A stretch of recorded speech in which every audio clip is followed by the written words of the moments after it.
వాలంటీర్లకు వ్యతిరేకంగా గతంలో తీవ్రమైన వ్యాఖ్యలు చేసిన టీడీపీ అధ్యక్షుడు నారా చంద్రబాబు నాయుడు దిగొచ్చారు. మరో దిక్కులేక వారిని వ్యతిరేకిస్తే ఎదురయ్యే ప్రమాదాన్ని గ్రహించి ఆయన దిగొచ్చారు.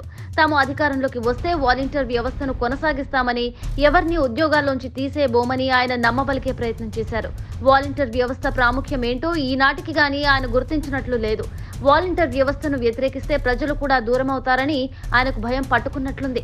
వాలంటీర్ల ద్వారా ఏ విధమైన ఆటంకాలు లేకుండా ప్రభుత్వ సంక్షేమ ఫలాలు ప్రజలకు అందుతున్నాయి. దానివల్ల వాలంటీర్ వ్యవస్థపై ప్రజలకు సదాభిప్రాయం ఉంది. చంద్రబాబు అధికారంలోకి వస్తే వాలంటీర్ వ్యవస్థను రద్దు చేస్తారనే ఆందోళనకు ప్రజలు గురయ్యారు. ఈ విషయాన్ని చాలా ఆలస్యంగా చంద్రబాబు గుర్తించారు. దాంతో వాలంటీర్లను బుజ్జగించే ప్రయత్నాలు చేశారు. పెనుకొండ సభలో ఆయన సోమవారం ప్రసంగిస్తూ వాలంటీర్లను కొనసాగిస్తామని, ఈ విషయంలో మరో ఆలోచన లేదని ఆయన చెప్పారు. గతంలో వాలంటీర్లు వైసీపీ కార్యకర్తలుగా పనిచేస్తున్నారని, రౌడీలు, నేరస్తులు ఉన్నారని ఆయన విమర్శలు చేశారు. ఆయన మిత్రుడు పవన్ కళ్యాణ్ అయితే మరీ రెచ్చిపోయి వ్యాఖ్యలు చేశారు. ఏమైనా చంద్రబాబును నమ్మేదెవరు?